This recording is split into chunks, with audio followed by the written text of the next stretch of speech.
नमस्कार दोस्तों, स्वागत है आपका आपके अपने YouTube channel Bihar blind student help में।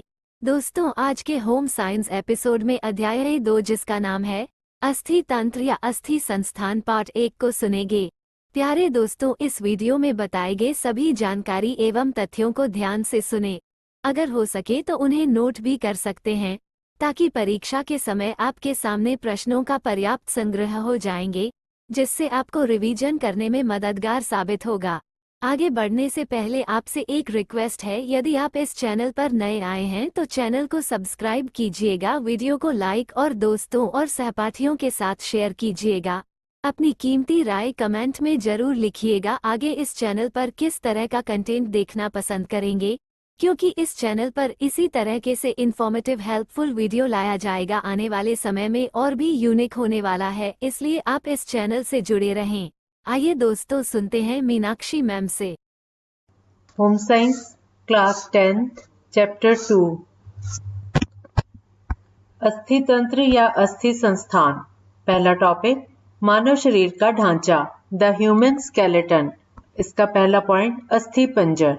मानव शरीर चर्म से आच्छादित है। चर्म के नीचे मांस और मांस के नीचे अस्थियां हैं। शरीर के ऊपर से चमड़े, मांसपेशियों आदि को सावधानी से हटा देने से ठठरी या अस्थि पिंजर, जिसे स्केलेटन SKELETON स्केलेटन साफ दिखाई पड़ता है। अस्थि पंजर अनेक छोटी बड़ी हड्डियों के संयोग से बना है। अस्थियां संयोजी ऊतकों के कठोरतम रूप हैं। खनिज लवण जमे रहने के कारण अस्थियां कठोर होती हैं। इनके भीतर अंतःकोशिकीय पदार्थ रहता है, जिसमें कैल्शियम फॉस्फेट एवं कैल्शियम कार्बोनेट की मात्रा अधिक होती है। अस्थियां भीतर से खोखली होती हैं, जिनके भीतर अस्थि मज्जा भरी रहती है। अस्थि मज्जा में ही लाल एवं श्वेत रक्त कणों का निर्माण होता है। एक पूर्ण वयस्क मनुष्य के अस्थि पंजर में प्रायः 206 हड्डियां होती हैं, लेकिन नवजात बच्चे के अस्थि पंजर में हड्डियों की संख्या इससे अधिक रहती है। ज्यों-ज्यों बच्चे की उम्र बढ़ती जाती है, त्यों-त्यों हड्डियों के टुकड़े आपस में जुड़ते जाते हैं। पूर्ण युवावस्था प्राप्त होने पर शरीर में 206 हड्डियों के टुकड़े रह जाते हैं। अधिक उम्र हो जाने पर हड्डियों के कुछ अन्य टुकड़े भी आपस में जुड़ जाते हैं, तो इस प्रकार बूढ़े मनुष्य के अस्थि पंजर में अपेक्षाकृत कम हड्डियों के टुकड़े रहते हैं। अगला टॉपिक है अस्थियों के कार्य, फंक्शंस ऑफ बोन्स। पहला, अस्थियां शरीर को मानव आकृति प्रदान करती हैं। दूसरा, ये शरीर को सीधा रखती हैं। तीसरा, ये पेशियों की सहायता से शरीर को गति देती हैं। चौथा, ये शरीर के भीतरी अंगों की रक्षा करती हैं। पांचवा, ये शरीर को आधार देती हैं, जिससे शरीर भार संभाले रहता है। छठा, ये लवणों के संचित भंडार हैं। सातवां पॉइंट, ये चलने फिरने में उत्तोलक यानी लिवर का काम करती हैं। और आठवां पॉइंट है अस्थि मज्जा में रक्त कणिकाओं का निर्माण होता है। और इसके बाद अगला टॉपिक अस्थि पंजर की विशेषताएं, फीचर्स ऑफ स्केलेटन। अन्य मेरुदंडी या अस्थि पंजरी जीवों की तरह मानव अस्थि पंजर भी विशेष रूप से गठित है। अस्थि पंजर के गठन की विशेषता के कारण ही मनुष्य तथा अन्य मेरुदंडी जीव अपने शरीर को संतुलित रखने में अधिक समर्थ हैं। अमेरुदंडी तथा कठोर पृष्ठवंशी जीवों के बाह्य एवं आंतरिक अंगों को सीधा रखने के लिए प्रकृति ने विभिन्न उपाय रचे हैं, लेकिन अस्थि पंजर के भार को कम रखते हुए शरीर और इसके अंगों को संतुलित एवं स्वच्छंद गति से रखने का जितना सूक्ष्म प्रबंध मानव अस्थि पंजर में है, उतना अन्यत्र दिखाई नहीं पड़ता। जहां तक शरीर और इसके अंगों के संतुलन और गति की स्वच्छंदता का संबंध है, मानव अस्थि पंजर इसके लिए उपयुक्त है। और अब मानव अस्थि पंजर के भाग, parts of the human skeleton. अध्ययन के विचार से मानव अस्थि पंजर को हम निम्नलिखित 3 भागों में विभाजित करते हैं। नंबर 1, खोपड़ी की अस्थियां। नंबर 2, धड़ की अस्थियां, ये कशेरुक दंड भी बोला जाता है इसको, एवं वक्षस्थल की अस्थियां। और नंबर 3, हाथ एवं पैर की अस्थियां। तो पहला पॉइंट है खोपड़ी की अस्थियां, बोन्स ऑफ द स्कल। हमारी खोपड़ी में 29 चपटी तथा अनियमित आकार की अस्थियां हैं।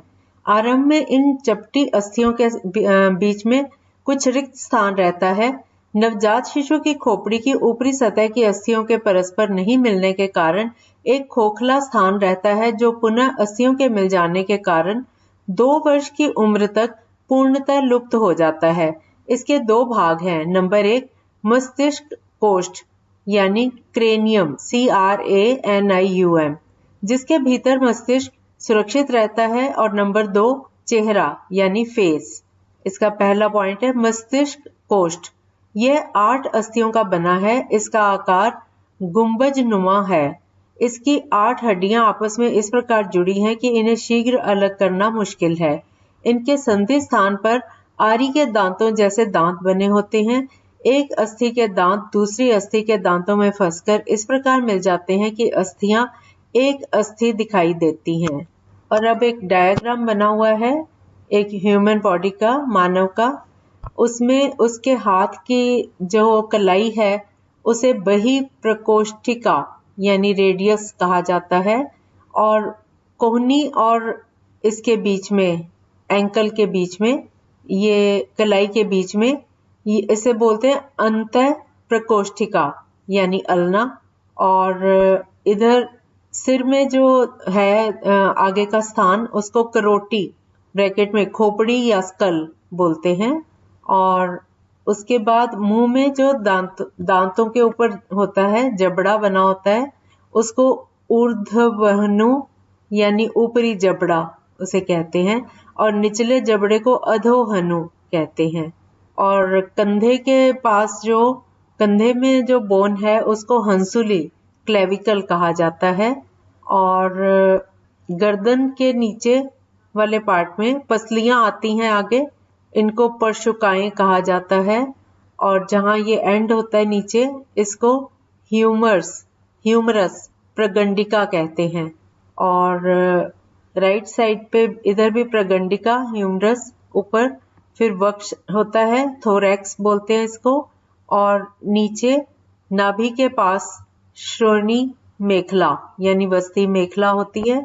और टांग में, लेग में ऊपर वाली जो बोन है, अस्थि है, उसको उर्वस्थि यानी फीमर कहा जाता है। घुटने को जांविका यानी पैटेला कहा जाता है।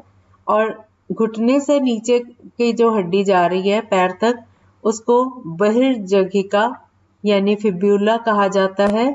और उसका नीचे वाला जो पार्ट है बोन का, उसको अंतजर्घिका यानी टिबिया कहा जाता है।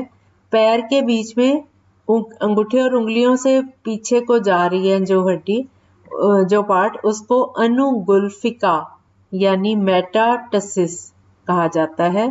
और जहां से पैर टांग के साथ जुड़ा होता है, ऊपर को मुड़ रहा होता है, उसे गुल्फिका यानी टॉर्सस कहते हैं।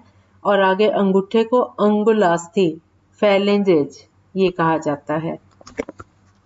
और आगे एक और चित्र फिर से बनाया हुआ है मानव का। उसके हाथ में अंगुलास्थि, हाथ की जो उंगलियों में हड्डियां, उनको अंगुलास्थि बोलते हैं। और हाथ की जो हड्डियां हैं उसको करभास्थि यानी मेटाकर्पस कहा जाता है। और जहां हाथ की हथेली के बाद कलाई आती है, कलाई को मणिबंधास्थि या कार्पल कहा जाता है। और उसके नीचे वक्षीय कशेरुकाएं यानी थोरेसिक वर्टिब्रा ये है। और ऊपर ग्रैवक शेरुकाएं सर्विकल वर्टिब्रा ये है। और स्कंधस्थि, कंधे के पास जो है वो स्कंधस्थि यानी स्कैप्यूला भी कहा जाता है इसको। और उसके बाद जो कमर का पार्ट होता है पेट में, कटी कशेरुकाएं यानी लंबर वर्टिब्रा। और उसके नीचे त्रिक यानी सैक्रम, और उसके नीचे अनुत्रिक यानी कॉक्सिक्स। ये डायग्राम बना हुआ है। अब हम आते हैं सेकंड पॉइंट पे, चेहरा। चेहरे में कुल 14 अस्थियां होती हैं, लेकिन इनमें 13 अस्थियां आपस में इस प्रकार जुड़ी होती हैं कि इन्हें शीघ्र अलग करना कठिन है। इनमें ऊपर नीचे के जबड़े, नाक की 2 अस्थियां आदि प्रधान हैं। ऊपर का जबड़ा खोपड़ी से सटा होता है और नीचे का जबड़ा चूल जोड़ द्वारा खोपड़ी से मिला रहता है। प्रत्येक जबड़े में 16 दांत के गड्ढे बने रहते हैं। ऊपर का जबड़ा खोपड़ी से जुड़े रहने के कारण खिसकता नहीं है। भोजन को चबाने के लिए हमें नीचे के जबड़े को ही ऊपर नीचे तथा अगल बगल घुमाना पड़ता है। यह चूल द्वारा खोपड़ी से लगा रहता है। ऊपर के जबड़े की अपेक्षा नीचे का जबड़ा अधिक मजबूत होता है। और इसके बाद खोपड़ी की अन्य अस्थियां। इन अस्थियों के अतिरिक्त खोपड़ी के अंदर और भी 7 अस्थियां होती हैं जिनका संबंध खोपड़ी से है, लेकिन ये खोपड़ी से जुड़ी नहीं होती। ये 7 अस्थियां हैं। प्रत्येक कान में 3-3 छोटी-छोटी अस्थियां और एक कंठ में। वीडियो को देखने के लिए धन्यवाद। यदि आपको यह वीडियो अच्छा लगा तो लाइक, शेयर और सब्सक्राइब दोस्तों के साथ शेयर करें। जल्द ही प्रस्तुत करेंगे आपकी सेवा में आपके समक्ष अगला अंक। तब तक अपना ध्यान रखें, मन लगाकर पढ़ाई कीजिए। धन्यवाद।